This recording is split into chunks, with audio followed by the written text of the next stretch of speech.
우리에게 주신 하나님의 말씀은 요한복음 14장 1절로 6절 말씀입니다.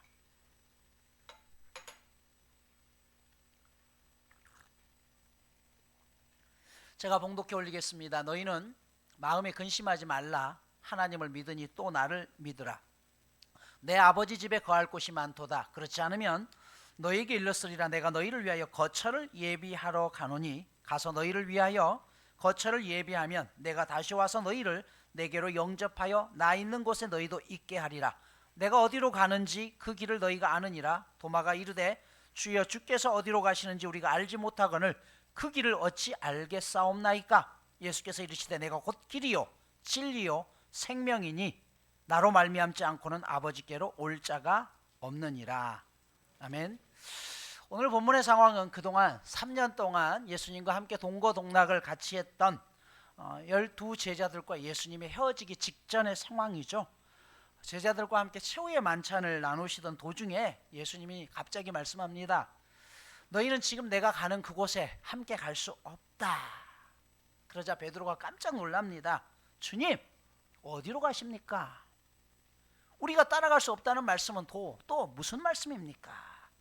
그러자 예수님이 말씀하죠. 네가 지금은 따라올 수 없지만 나중에 따라올 것이다. 그러면서 잠시 동안 이별해야 된다는 것을 알려주시죠. 여러분, 이 말씀을 들은 제자들은 큰 염려와 걱정, 근심에 빠지게 됩니다.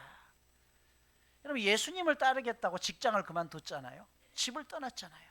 근데 그분이 없어져요. 그러면 당장 이런 거죠. 내 직장은? 내가 가야 될 곳은? 어떻게 알지? 그분이 없어지면 내가 지금까지 예수님 때문에 목적을 가지고 따라왔는데 그분이 딴 데로 가신다고 하면 내 인생은 어떻게 될까? 염려 속에 있게 되는 것이죠. 예수님은 그런 제자들의 심정을 아시고 오늘 1절에 이렇게 말씀하십니다. 너희는 마음에 근심하지 말라. 나를 믿으라 라고 말씀하죠. 여러분, 이 말씀은 비단 예수님뿐만 아니라 오늘 우리에게도 해당되는 말씀입니다. 그러면서 2절에 말씀하시기를 내 아버지 집에 거할 곳이 많다. 내가 너희를 위해서 거처를 예비하러 간단다. 거기 가서 거처가 준비되면 다시 너희에게 올 것이야 라고 이야기합니다. 오늘 본문에 보면 예수님은 거처, 집과 그리고 근심이라는 단어를 연결시킵니다. 여러분, 거처가 없을 때, 마련되지 않았을 때 근심, 걱정, 염려가 생긴다는 것이에요. 그래서 오늘 본문의 상황을 2절과 1절을 한번 바꾸어서 읽어보십시오. 2절입니다. 내 아버지 집에 거할 곳이 많도다. 그렇지 않으면 너희에게 일렀으리라. 내가 너희를 위하여 거처를 예비하러 가노니 너희는 마음에 근심하지 말라. 나를 믿으라. 여러분, 오늘 살아가는 우리 시대도 여전히 거처의 문제는 우리를 걱정하게 하는 중요한 문제죠. 설교 준비를 하면서 도대체 나는 태어나서 거처를 몇 번 옮겼나 초본을 한 장 떼봤더니 4장입니다. 43번까지 있더라고요. 결혼 이후에 실제로 26년 동안 이사만 20번을 했더라고요. 무슨 문제가 있어서 그랬나? 그건 아닙니다. 그리고 지난 5년 동안도 5번을 이사를 했어요. 결혼할 때 어머니로부터 받은 500만 원이 전 재산이었습니다. 그래서 300만 원은 결혼 자금으로 사용을 하고 그 200만 원을 가지고서 월세 보증금을 시작했죠. 그리고 평생을 월세를 살았습니다.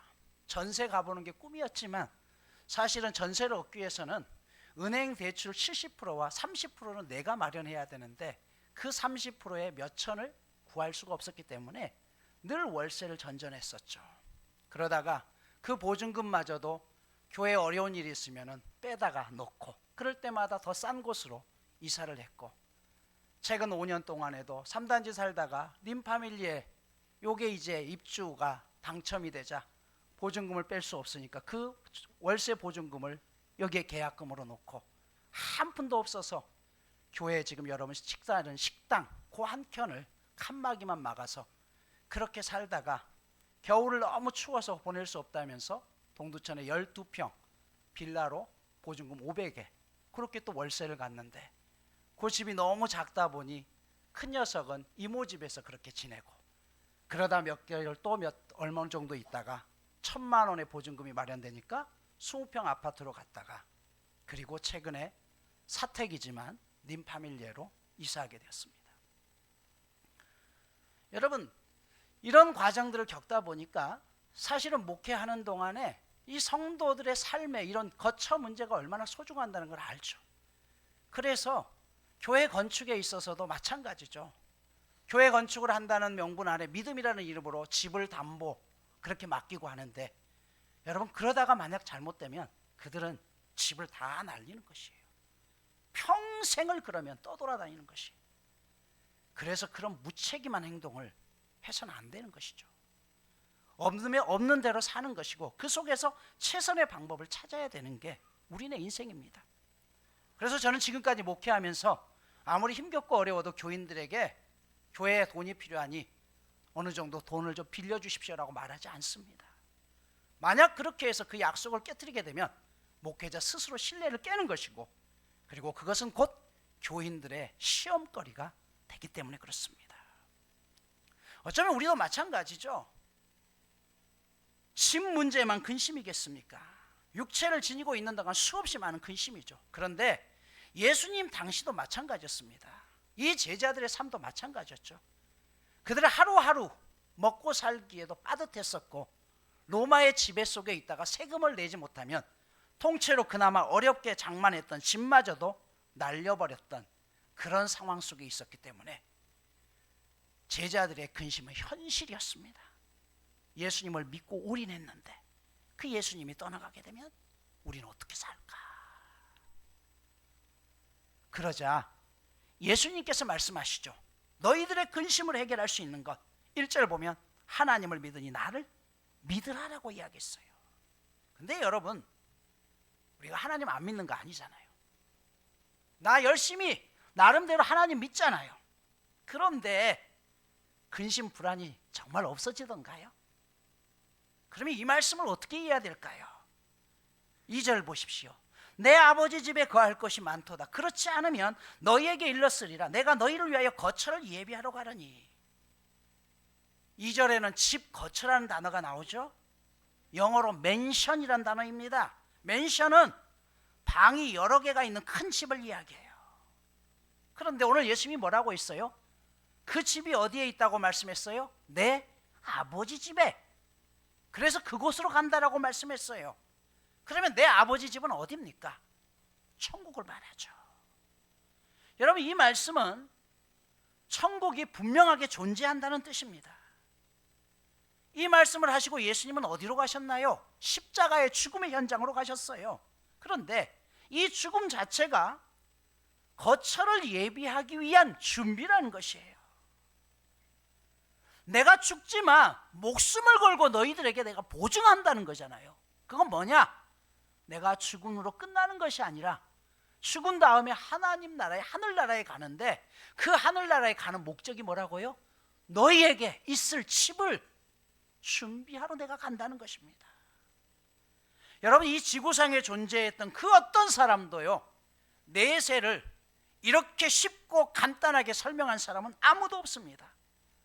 세상에 아무리 뛰어난 성인들이나 역사상 가장 도를 많이 닦았다고 하는 똑똑한 사람들도 가장 대답하기 어려운 죽음 이후의 문제를 예수님은 명확하게 이야기해요. 내 아버지 집에 집이 많다. 이 다음에 내가 다시 와서 너희를 그 집으로 데려갈 것이다. 여러분, 이렇게 말씀하신 이유는 예수님이 이 땅에 오시기 전에 실제로 그곳에서 살아셨기 때문이라는 것이에요. 천국은 사람들에게 있어서 아주 막연한 상상의 세계지만 성자 하나님이신 예수님께는 원래 당신께서 거주하고 계셨던 그곳이었다는 것이에요. 미국에 오래 살다가 한국을 방문하게 된 교포라면 우리나라 사람들에게 미국에 대해서 설명해 주는 것이 그다지 어렵지 않습니다. 쉽고 명백하게 설명할 수 있죠. 그 이유는 살았기 때문이죠. 가보지 않는 사람은요, 설명하기조차 어려운 것이에요. 오늘 예수님도 마찬가지입니다. 실제 아버지 집에 거하셨기 때문에 천국에 대해서 복잡하게 얘기하지 않아요. 내 아버지 집에 집이 있어. 근데 그곳에 너희를 위해서 내가 집을 준비해. 그처럼 당신의 목적지를 분명히 밝혀주신 예수님께서는 곧 이어서 내가 가서 너희를 위하여 거처를 예비하고 내가 다시 와서 너희를 내게로 영접해서 내가 너희와 함께 있겠다라고 말씀해요. 여러분, 이 약속이 오늘 우리의 근심과 걱정을 처리할 수 있는 원동력이라는 것입니다. 이게 뭐예요? 나의 미래가 결정이 되어 있다는 것이에요. 내가 죽고 난 다음에 염려하지 않아도 된다는 것이에요. 분명한 하나님의 약속이 있다는 것이에요. 여러분, 몇 차례 말씀드렸지만 다시 말씀드립니다. 제가 좋아하는 구절 중에 한 구절이 시편 103편 7절 말씀에 보면 그의 행위를 모세에게, 그의 행사를 이스라엘 자손에게 알리셨다라고 했어요. 모세에게는 하나님의 행위를 알려주셨고 이스라엘 백성들은 하나님의 행사를 알려주셨대요. 그러면 이 행위와 행사의 차이가 뭡니까? 행사라는 것은 어떤 사건을 이야기하는 것이에요. 만나를 내려준 사건, 물이 갈라지게 한, 홍해를 가르게 한 사건. 그런데 행위라는 것은 뭐냐 하면 그렇게 하게 된 모든 배우의 이해를, 그런 이유들을 알게 하는 것이에요. 이건 큰 차이입니다. 여러분, 누군가가 나에게 밥을 사요. 그러면 좋은 일 있어도 그냥 밥 먹으면 돼요. 그런데 행위라는 것은 뭐예요? 저 사람이 오늘 밥을 사는 이유를 알게 되는 거예요. 무슨 일 때문에. 한 가지 사건에만 집중하는 것이 아니라 모세에게는 전체의 과정을 다 보여주신 거예요. 그래서 마라에 있을 때 사람들은 마라 힘드니까 왜 나한테 힘들어? 왜 이런 일을 해? 왜 하나님 내 기도 안 들어주셔? 이것만 보는 거예요. 그런데 모세에게는 너를 지금 힘들게 하는 이유는 이러이러한 이유 때문이야. 그리고 그 마라를 지나게 되면 엘림이라는 곳에 머물러서 그곳에서 마음껏 쉴 수 있는 거야. 이 과정을 전체 보여주니 모세는 하나님을 끝까지 신뢰했던 것이고 이스라엘 백성들에게는 그때그때의 상황만 알려주신 거예요.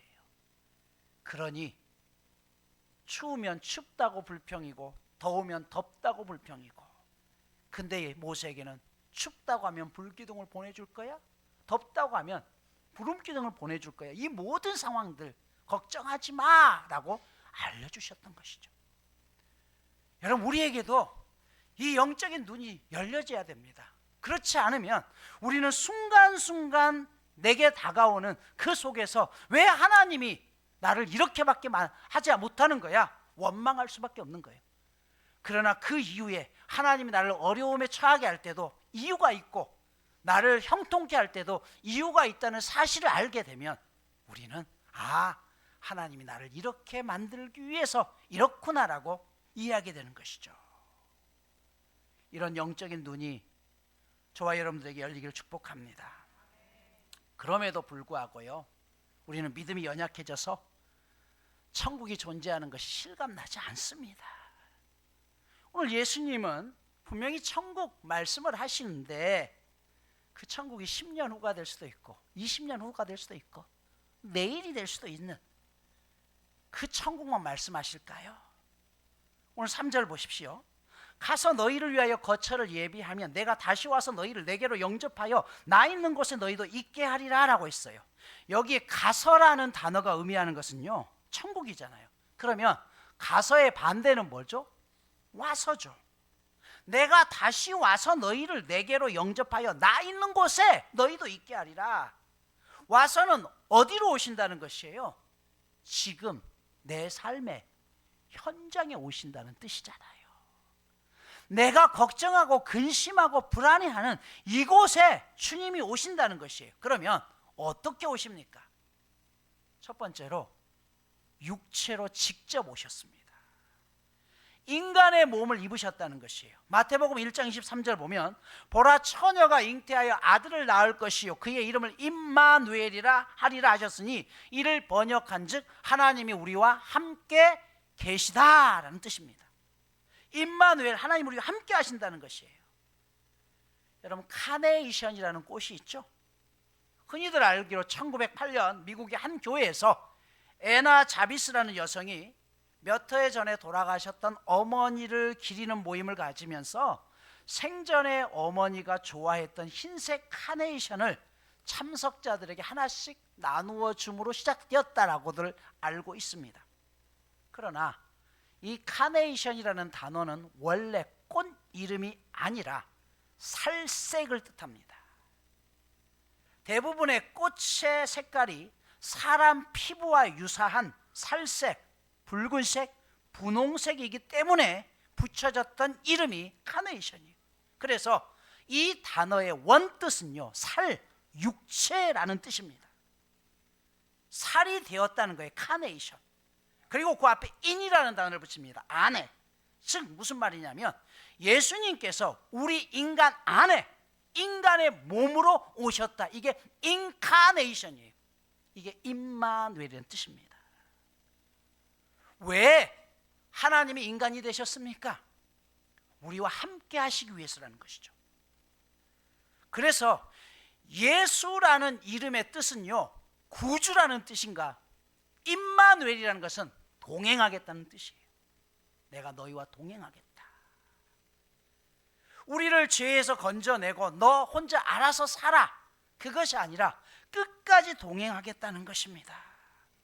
그런데 왜 꼭 인간의 몸을 입으셔야만 했을까요?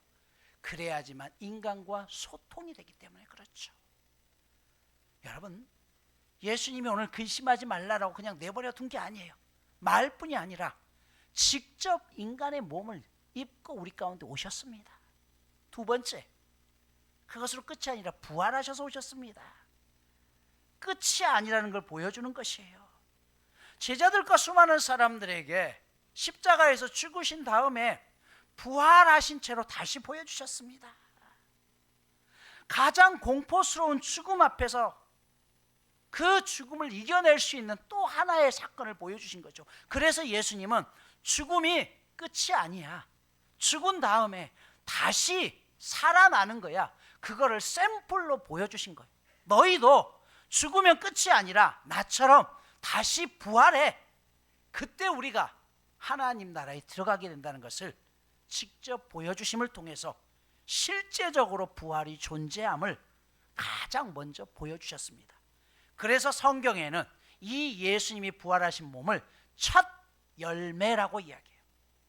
그분이 첫 열매로 보여주듯이 나중에 우리들도 동일한 열매들로 부활체를 입게 될 것이라는 것입니다. 세 번째, 성령 하나님으로 우리 가운데 오셨습니다. 요한복음 14장 16절에 보면 내가 아버지께 구하겠으니 그가 또 다른 보혜사를 너희에게 주사 영원토록 너희와 함께 있으리라 라고 했어요. 오직 요한복음에만 보혜사라는 단어가 등장하는데, 보혜사라는 뜻은요, 파라클레토스, 위로자, 격려자, 변호사라는 뜻입니다. 그러면 그들이 이전에 알고 있었던 보혜사가 있었어요. 왜? 또 다른 보혜사를 너에게 보낸다고 했잖아요. 그러면 원래 보혜사는 누굽니까? 예수님이에요. 또 다른 보혜사는 누굽니까? 성령님을 이야기하는 것이에요. 여러분, 이 성령 하나님이 우리와 영원토록 함께 하겠다는 것이에요. 어떤 신학자는 이 성령, 보혜사라는 단어를 가장 한마디로 적당한 게 변호사라고 했습니다. 세상 변호사는 돈으로 사야 됩니다. 그러나 우리에게 있는 변호사는요, 돈이 필요 없습니다. 세상 변호사는 의뢰받은 문제만 변호해 줍니다. 그러나 우리에게 있는 변호사는 항상 나와 함께 하시고, 세상 변호사는 그 문제가 끝나면 떠나갑니다. 그러나 우리에게 있는 보혜사는 영원토록 나와 함께 하겠다는 것이에요. 죽음의 자리에 있을 때 그 자리까지 끝까지 따라갈 수 있는 사람은 아무도 없습니다. 아무리 사랑하는 아내가 죽고 아무리 사랑하는 남편이 죽더라도 그 죽음의 현장까지 따라갈 수 있는 사람은 아무도 없습니다. 그러나 그 죽음의 현장까지도 동행하시는 분이 계시다는 거예요. 그분이 누굽니까? 성령 하나님이에요. 그런데요, 그러면 나에게는 성령 하나님이 있을까? 제가 말씀드리죠. 성령 충만과 성령 세례는 다릅니다. 성령 세례는 내가 예수 그리스도를 믿는 순간 우리에게 주어지는 것입니다. 물 세례를 받았듯이요. 그러나 이 충만은요, 항상 내가 충만한 게 아니에요. 성령 세례는 마치 부부가 결혼하는 결혼식과 같습니다.